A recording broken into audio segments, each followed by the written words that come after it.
ওকে আমার চেয়ে ভালো কেউ রাখতে পারবে না, কথা দিলাম। খেয়া অবাক চোখে চেয়ে শোনে।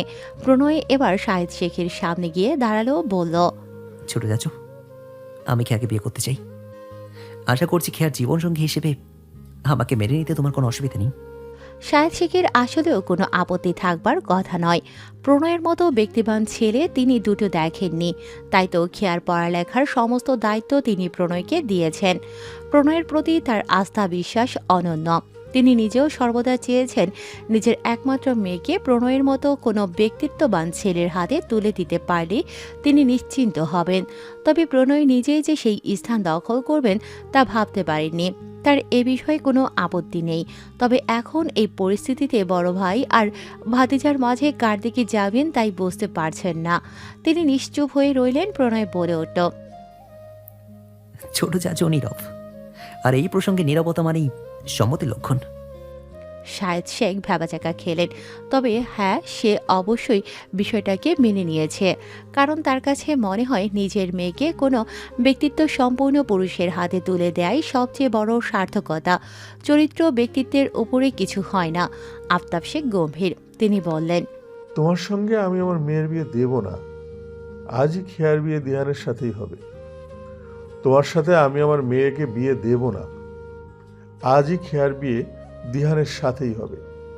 দিহান ভালো ছেলে, ও খেয়াকে তোমার থেকে 1000 গুণে ভালো রাখবে। বিয়ে আজই হবে। প্রণয় এগিয়ে গিয়ে খেয়ার হাত মুঠোয় নিল। খেয়া মায়াভরা চোখে প্রণয়ের পানে চাইল। প্রণয় শক্ত করে হাত ধরে আফতাব শেখকে উদ্দেশ্য করে বলল, তুমি আমাকে কোনোদিনই বোঝনি, বুঝতে চেষ্টাও করনি। আমার ওপর জেদ দেখে তুমি যদি আজ এরকম কোনো ভুল সিদ্ধান্ত নেওয়ার কথা ভেবে থাকো, তবে আমি আজই খেয়াকে বিয়ে করব। এটা আমারও শেষ কথা। আফতাব শেখ বললেন। আমার সিদ্ধান্তই চূড়ান্ত। প্রণয় খেয়ার হাত যত্ন করে আগলে ধরে মুঠোয় শক্ত করে ধরে, বলে, আমিও আমার সিদ্ধান্ত বাস্তবায়ন করতে যাচ্ছি। আমি এখনই খেয়াকে বিয়ে করতে যাচ্ছি। প্রণয় খেয়ার হাত মুঠোয় করে ধরে ঘুরে পা বাড়ালো সদর দরজার দিকে। খেয়া প্রণয়ের হাত ধরে প্রণয়ের পায়ের তালে তালে পা ফেলে এগিয়ে চলে। আফতাব শেখের গুরু গম্ভীর স্বর, যাচ্ছ যাও, তবে মনে রেখো, আজ থেকে এই বাড়িতে আর তুমি পা রাখবে না।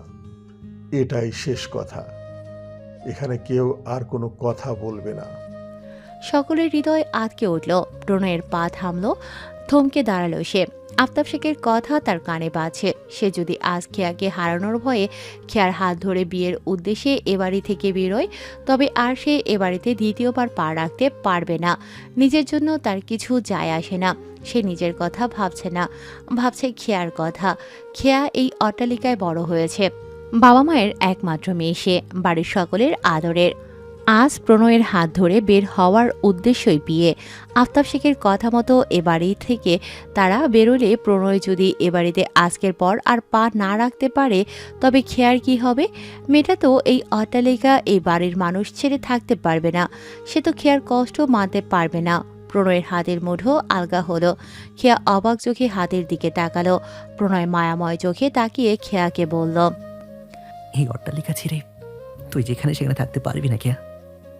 তোর কষ্ট হবে, তুই থাক, আমি এই বাড়ি ছেড়ে চলে যাচ্ছি। খেয়ার হৃদয় মুচড়ে ওঠে। চিৎকার করে কাঁদতে ইচ্ছে করে, গলা ধরে আসে। খেয়া ধরা গলায় বলে। প্রণয়ের ঠোঁটের কোণে মৃদু হাসি ফুটে উঠল। আবার শক্ত করে খেয়ার হাত ধরল। পা বাড়িয়ে এগিয়ে চলল সদর দরজার দিকে। আফতাব শেখ চলে গেলেন নিজের ঘরে। প্রণয় শুনল না কারো ডাক। রেহিনুমা রুবি কাঁদছেন। রুবি শেখ কাঁদছেন প্রণয় আর খেয়ার বাড়ি ছেড়ে যাওয়ার জন্য। তিনি জানেন প্রণয় কখনো তার মেয়েকে খারাপ রাখবে না। প্রণয় তো তার হাত ধরে বেড়ে উঠেছে। তিনি প্রণয়কে দু চোখ বন্ধ করে বিশ্বাস করেন। প্রণয় খেয়ার হাত ধরে বেরিয়ে গেল। আবির, মিথি, রেহান, সামিয়া পিছু ছুটল তাদের। ডাকলো বহুবার। প্রণয় নিজের গাড়ি বের করল। আবির নিজের গাড়ি বের করল। তারাও প্রণয়ের গাড়ির পেছনে ছুটল। এখন রাত 9:05। প্রণয় হাওয়ার গতিতে গাড়ি চালাচ্ছে, যেন বোঝাই যাচ্ছে ভীষণ অস্থির আছে। খেয়া পাশ ফিরে আর চোখে প্রণয়কে অবলোকন করে। প্রণয়ের পেছন পেছন আবিররাও গাড়ি নিয়ে আসে। প্রণয় একদম গাড়ি নিয়ে থামালো কাজী অফিসের সামনে। খেয়া সাইনবোর্ড পড়ল ভালো করে। প্রণয় নামলো গাড়ি থেকে। সে নেমেই এপাশে এসে খেয়ার দিকে হাত এগিয়ে দিল। খেয়া কাপা কাপা হাতে হাত এগিয়ে দিল। প্রণয় অতি যত্নেই হাত ধরল। খেয়া নামলো গাড়ি থেকে। সুঠাম দেহের অধিকারী লম্বা চওড়া প্রণয়ের পাশে যেন ছোটখাটো পুতুলের মতো মেয়ে খেয়া। প্রণয়ের বিশাল পায়ের সাথে তাল মিলিয়ে প্রণয়ের হাত ধরে সে ভেতরে প্রবেশ করল। খেয়াকে চেয়ারে বসিয়ে প্রণয় নিজের পার্সোনাল অ্যাসিস্ট্যান্টকে ফোন করল। বলল প্রণয়ের বিয়ের জন্য প্রয়োজনীয় সকল কাগজপত্র নিয়ে এক্ষুনি আসতে। খেয়া ছোট্ট পুতুলের মতো গুটি গুটি হয়ে চেয়ারে বসে আছে। প্রণয় ফোন পকেটে রেখে হাঁটু গেড়ে খেয়ার সামনে বসে। খেয়া মায়াভরা চোখে তাকায় প্রণয়ের মুখপানে। প্রণয়ের মুখে এখন কোনো গম্ভীরতা নেই। খেয়া স্পূর্ণ দৃষ্টিতে প্রণয়ের মুখপানে তাকায়। মনে মনে ভাবে কি সুন্দর মায়াবী আদল তার প্রণয় ভাইয়ের, কি জাদুময় চোখ জোড়া তার প্রণয় ভাইয়ের। খেয়া বেশিক্ষণ সেই চোখে যেয়ে থাকতে পারল না। অতি সন্তর্পণে দৃষ্টি সরিয়ে মেঝেতে রাখল। প্রণয় গভীর দৃষ্টিতে তাকালো খেয়ার মুখপানে। প্রণয় খেয়ার সামনে দু হাঁটু গেড়ে বসে কোমল স্বরে বলল, আমার এই সিদ্ধান্তে কি তোর কোনো অভিযোগ আছে? খেয়া চোখ তুলে চাইলেও প্রণয়ের মুখপানে। দুদিকে মাথা নাড়িয়ে জানালো না। প্রণয় বলে, আমার কিচ্ছু করার নেই, আমি তোকে হারাতে পারবো না। খেয়া প্রণয়ের কথা শুনে ফ্যালফ্যাল করে যায়। প্রণয় খেয়ার ওই মায়াবী দুই চোখে গভীর দৃষ্টিতে তাকায়। ইতিমধ্যেই আবির, মিথি, রেহান ও সামিয়া এলো। প্রণয় উঠে দাঁড়ায়, ভ্রুকুসকে জানতে চায়, তোরা কেন আসিস এখানে? আমি চাই না এসবে জড়ানোর ফলে এসবের কোনো বিরূপ প্রভাব তোদের ওপর পড়ুক। মিথি আর সামিয়া এসে খেয়াকে জড়িয়ে ধরল। আবির অবাক হয়ে বলল, তুই আমার বেস্ট ফ্রেন্ড প্রণয়, আমার জীবনের একমাত্র বন্ধু তুই। তোর পাশে আমি থাকতে পারি না? প্রণয় জবাব দেয়, পারতি যদি পরিস্থিতি ঠিক থাকতো, তবে এই পরিস্থিতিতে তোদের এসবে জড়ানো উচিত নয়। আবির এসে প্রণয়ের কাঁধে হাত রাখলো, বলল, পরিস্থিতি ভালো হোক বা খারাপ, তুই তো সবসময় আমার পাশে থেকেছিস, তবে আমি কেন নয় প্রণয়? প্রণয় আর কথা বাড়ালো না। রেহান বলে, ভাই দেখো, একদিন সব ঠিক হয়ে যাবে। প্রণয় ভাইয়ের কথা স্মিত হাসল। সে তো জানে এই ঘটনার পর কিছুই ঠিক হবে না। প্রণয়ের অ্যাসিস্ট্যান্ট সকল কাগজপত্র এনে হাজির করল। অবশেষে এলো সেই মাহেন্দ্রক্ষণ, যে কোনো এক হলো দুটি হৃদয় এক পবিত্র বন্ধনে। প্রণয় আর খেয়ার বিয়ে সম্পূর্ণ হলো। পূর্ণতা পেল সেই সুপ্ত অনুভূতিরা। প্রণয় পুরুষকে পাওয়ার আনন্দে খেয়ার চোখ দিয়ে গড়িয়ে পড়ে নোনা জল। সবকিছু তার কাছে স্বপ্নের মতো মনে হচ্ছে। এই একটি দিন দেখার আশায় কত রাত চোখে ঘুম হয়নি, কত গোপন ব্যথা মনে জমা ছিল। আজ সেসব মুক্ত পাখি হয়ে উড়ে বিদায় নেয়। মনে সকল রোগের ঔষধ পেয়ে গেছে যেন। এই তো আজ তার প্রণয় পুরুষ তার হয়েছে। তারা আজ এক পবিত্র বন্ধনে আবদ্ধ। আজ থেকে তার প্রণয় পুরুষ বৈধভাবে তার। কত ঝড় ঝাপটা পেরিয়ে এসে সে আজ তার প্রণয় পুরুষকে পেয়েছে। প্রণয়ের মুখে আজ কোনো গম্ভীরতা নেই। তার চোখ মুখ আজ শান্ত শীতল। বিয়ের কাজ সম্পূর্ণ হতে বেশ রাত হয়ে গেল। তারা বেরোলো কাজী অফিস থেকে। আবির বলল, চল আবার বাড়ি যাবি। প্রণয় শান্ত চোখে মুখে গম্ভীর স্বরে জানালো। সেটা আমার পক্ষে সম্ভব নয়। আবির ফোরন কেটে জানালো, আমার বাড়িতে কি সমস্যা? প্রণয় দৃঢ় কণ্ঠে বলল, যে বাড়ি আমি ছেড়েছি সে বাড়ির আশেপাশেও আমি যাচ্ছি না। আমার কাছে আমার আত্মসম্মান আগে। আবির আর প্রণয়ের কথার পিঠে কথা বলার সুযোগ পেল না। সে জানে প্রণয়ের কাছে নিজের আত্মসম্মান অনেক বড়। রেহান জিজ্ঞেস করে, ভাই তোমরা তাহলে এখন কোথায় থাকবে? প্রণয় বলল। চিন্তা করিস না, আমার নতুন বাড়িতে উঠবো। রেহান জিজ্ঞেস করল, ওটা রেডি আছে? প্রণয় ছোট্ট স্বরে জানালো, হুম। প্রণয় তার নিজের টাকায় এই বাড়িটি করেছিল। এই বাড়ি করার উদ্দেশ্য ছিল, প্রণয় তো 18 বছর বয়সে বাড়ি ছেড়েছিল। ইঞ্জিনিয়ারিং শেষ করার পর আফতাব শেখ আর চাচাদের অনুরোধে সে এসকে কোম্পানিতে জয়েন করলেও আফতাব শেখের উপর অভিমান করে আর শেখ বাড়িতে ওঠেনি। তখন প্রায় 3 বছর সে শেখ বাড়ির বাইরে থেকেই এসকে কোম্পানির সব কাজ সামলাতো। সে সময় প্রণয় এ বাড়িটি করেছিল। তারপর তো কিছুদিন আগে আফতাব শেখ নিজের চরম অসুস্থতার বাহানায় ছেলেকে বাড়িতে এনেছেন। প্রণয় আবির, মিথি রেহানদের বাড়ি ফিরে যেতে বলল। যাবার সময় মিথি আর সামিয়া খেয়াকে জড়িয়ে ধরে কাঁদল। তারপর তারা বিদায় নিয়ে চলে গেল। খেয়া কাঁদছে। প্রণয় শীতল চোখে তাকায়, এগিয়ে আসে খেয়ার কাছে। খেয়া ছলছল চোখে তাকায় প্রণয়ের পানে। প্রণয় শীতল দৃষ্টিতে চেয়ে প্রণয় হাত দিয়ে খেয়ার গাল ছুঁয়ে অতি যত্নে খেয়ার চোখের পানি মুছে দেয়। প্রণয় স্মিত হেসে জিজ্ঞেস করে উঠল, আমাকে ভালোবেসে আফসোস হচ্ছে? খেয়া তড়িৎ বেগে চোখ তুলে যায় প্রণয়ের পানে, দৃষ্টিতে জিজ্ঞাসা অবাক হয়ে জানতে চাইল। আফসোস কেন হবে প্রণয় ভাই? প্রণয় বলে, এই যে আমাকে ভালোবেসে বাড়ির মানুষদের ছাড়তে হয়েছে, রিগ্রেট ফিল হচ্ছে না তোর? খেয়া বলে ওঠে, আপনি আমার না হলে সেটাই আমার সারা জীবনের আফসোস হতো প্রণয় ভাই। প্রণয় ঠোঁট প্রসারিত করে হাসে। খেয়া মুগ্ধ নয়নে দেখে, হাসলে কি চমৎকার লাগে তার প্রণয় ভাইকে। খেয়া যেন ঘোরের মধ্যে চলে যাচ্ছে। প্রণয় এসে খেয়ার হাত নিজের পুরুষালী হাতের মুঠোয় পুড়ে নিল। এগিয়ে গিয়ে গাড়িতে বসলো। প্রণয় গাড়ি স্টার্ট দিল। গন্তব্য তার নতুন বাড়ি। শেখ বাড়ি হতে এই বাড়ির দূরত্ব প্রায় 4 কিলোমিটার। খেয়া কখনো এ বাড়িতে আসেনি। প্রণয় যখন এ বাড়িতে ছিল তখন রেহান প্রান্ত এসেছিল অবশ্য। গাড়ি চলছে, আকাশে মিটমিট করে জ্বলছে অগণিত নক্ষত্র। খেয়া গাড়ির জানালা দিয়ে বাইরে চোখ মেলে দেখছে। প্রণয় পাশের সিটে ড্রাইভিং করছে। এত রাতে এই সুন্দর আবহাওয়ায় নির্জন পথে খেয়ার গাড়িতে চড়তে ভীষণ ভালো লাগে, বরং খুব বেশি ভালো লাগছে, কারণ পাশে তার প্রণয় পুরুষ বসে আছে। খেয়া আর চোখে চেয়ে চেয়ে প্রণয় পুরুষকে দেখে। দীর্ঘ পথ পাড়ি দিয়ে গাড়ি এসে থামলো একটি শুভ্র দোতলা বাড়ির সামনে। অপরূপ সুন্দর বাড়িটি।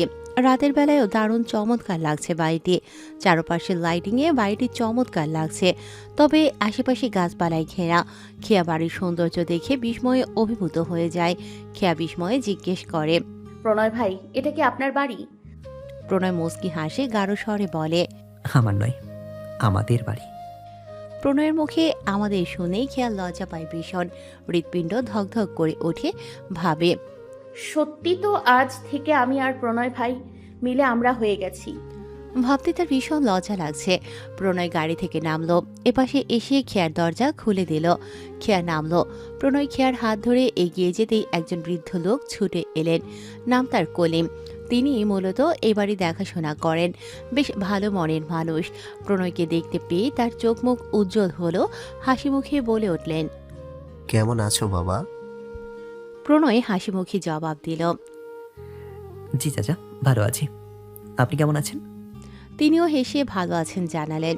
প্রণয় কলিম চাচাকে ফোন করে সবটা জানিয়েছে, তাই তিনি একেবারে নিজেই সব গোছগাছ করে রেখেছেন। খেয়া সালাম জানালো কলিম চাচাকে। কলিম চাচা হেসে খেয়ার সালামের জবাব দিলেন। কলিম চাচা বললেন, আসো মা, ভেতরে আসো। প্রণয় খেয়ার হাত ধরে বাড়ির ভেতরে প্রবেশ করল। ভেতরে ঢুকে বাড়ির ভেতরের দিক থেকে খেয়ার মন আরও ভরে ওঠে। প্রণয় ভাই সর্বদাই গোছগাছ পছন্দ করেন, এলোমেলো তার পছন্দ নয়। পরিপাটি থাকতেই তিনি ভালোবাসেন, তাই তার বাড়িতেও এমনই হবে। কলিম চাচা বললেন, বাবা, তোমরা হাত মুখ ধুয়ে আসো, আমি খাবার রেডি করি। প্রণয় ঠিক আছে বলে। খেয়ার হাত ধরে প্রণয় সিঁড়ি বেয়ে উপরের ঘরে চলে গেল। খেয়ার পরনে আজ কালো রঙের 3 পিস, প্রণয়ের পরনে হোয়াইট শার্ট প্যান্ট। এই যে প্রণয় আজ সারাদিন এই নিয়ে কতবার তার হাত ধরেছে। এতে তার মন খুশিতে আত্মহারা হয়ে যায়, নিজেকে হাওয়ায় ভাসমান মনে হয়। প্রণয় এসে থামলো ঘরের মধ্যে। এবার খেয়ার দিকে তাকিয়ে বলল, বিয়ে নিয়ে সবার মনে অনেক আশা অনুভূতি থাকে খেয়া। তোর বেলায় সেরকম কিছুই করতে পারিনি আমি। ওই মুহূর্তে আমার সেরকম কিছু করারও ছিল না। দুঃখিত আমি। খেয়ার কলিজা লাফিয়ে ওঠে। প্রণয় ভাই তাকে দুঃখিত বলছে। সারা জীবন উঠতে বসতে খেতে প্রণয় ভাইকে সরি বলতে বলতে তার মুখে ফেনা উঠে গেছে। আজ সেই প্রণয় ভাই তাকে সরি বলছে, কি সাংঘাতিক ব্যাপার। সে মনে মনে বলে উঠল। আমার অনুভূতি তো আপনাকে ঘিরে প্রণয় ভাই। পরক্ষণেই আবার মুখে বলে উঠল, এসব নিয়ে আমার কোনো আক্ষেপ নেই প্রণয় ভাই। প্রণয় খেয়াকে ফ্রেশ হতে বলে চলে গেল নিজে ফ্রেশ হতে। খেয়া ফ্রেশ হয়ে বেরোতেই সিঁড়ি বেয়ে নিচে নেমে এলো। এসে দেখলো প্রণয় সোফায় বসে আছে, হাতে ফোন। অন্যদিকে কলিম চাচা টেবিল ভর্তি করে নানা পদের খাবার রেডি করে রেখেছেন। রাত বেশি হয়েছে, প্রণয় কলিম চাচাকে ঘুমোতে যেতে বলেছে। সে নিজেই সব সামলে নেবে। প্রণয় খেয়ার উপস্থিতি অনুভব করে ফোন থেকে মাথা তুলে তাকালো। ফোন রেখে টেবিলের দিকে এগিয়ে এলো। খেয়াকে বলল, বস। খেয়া বসলো। প্রণয় নিজ হাতে আগে খেয়ার প্লেটে ভাত বেড়ে দিল। খেয়া যেন এক্ষুনি হার্ট অ্যাটাক করবে। সারা জীবন নিজের প্লেটখানা না ধুয়ে খাওয়া তার প্রণয় ভাই নিজ হাতে তার প্লেটে ভাত বেড়ে দিচ্ছেন। এ তো মহাবিশ্বের নবম আশ্চর্য। খেয়াকে ফ্যালফ্যাল করে চেয়ে থাকতে দেখে প্রণয় ভ্রুকুসকে জিজ্ঞেস করে। খাচ্ছিস না কেন? খেয়া থতমত খেয়ে বলল। হ্যাঁ খাচ্ছি। প্রণয় এবার নিজের প্লেটে ভাত বেড়ে নিল। খেয়া ভাবলো প্রণয় ভাই নিজ হাতে যত্ন করে ভাত বেড়ে দিয়েছেন তাকে, এখন তারও তো দায়িত্ব কর্তব্য আছে, তাই না? সে ভাবলো প্রণয় ভাই ভাত বেড়ে দিয়েছেন, তাহলে সে এবার প্রণয় ভাইকে তরকারি বেড়ে দেবে। যেই কথা সেই কাজ। খেয়া তরকারির বাটি হাতে নিয়ে প্রণয়ের পাতে ইলিশ মাছ তুলে দিতে গিয়ে তার হাত কাঁপছে তাল মাতাল হয়ে। এই এক রোগ, তার প্রণয়কে দেখলেই তার যেন মৃগীর রোগ শুরু হয়ে যায়। হাত পা কাঁপাকাঁপি শুরু হয়ে যায়।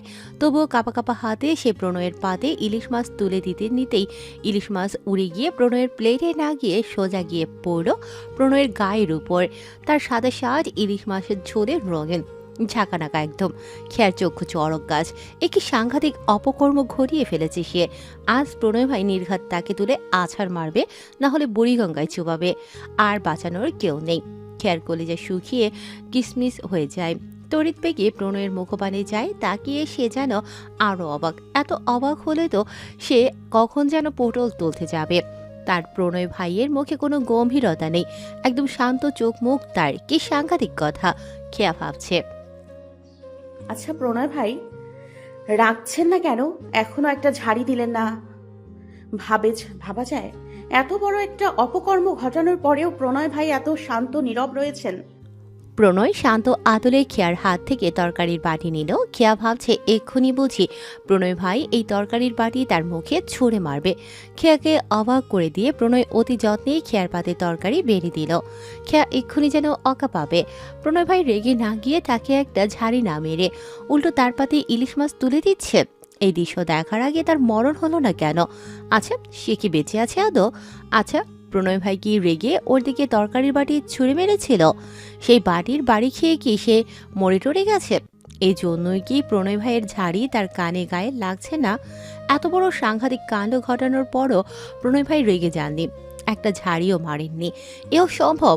বড় হওয়ার পর থেকে প্রণয়ের রাগ ঝাড়ি খেতে খেতে দেখতে দেখতে সে প্রায় দিশেহারা। সেই প্রণয় ভাই আজ রেগে যাচ্ছে না কেন? এত প্রশ্নের জবাব কোথায় পাবে সে? প্রণয়ের শান্ত স্বর শুনে খেয়ার চোখ কপালে উঠে গেল।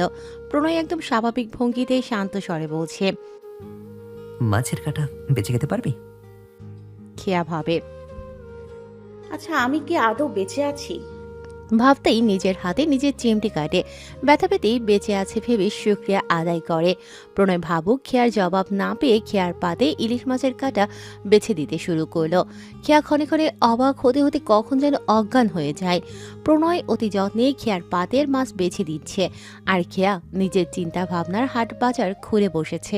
সে ভাবছে, আচ্ছা 3 বেলার মধ্যে 9 বেলায় প্রণয় ভাইয়ের রাগ ঝাড়ি ধমক খেতে খেতে দেখতে দেখতে 18 বছর পার করা আমি প্রণয় ভাইয়ের হাতের কাটা বেছে দেয়া মাছ দিয়ে ভাত খাচ্ছি, আর বসে বসে তার অতি যত্ন করে মাছের কাটা বেছে দেয়া দেখছি।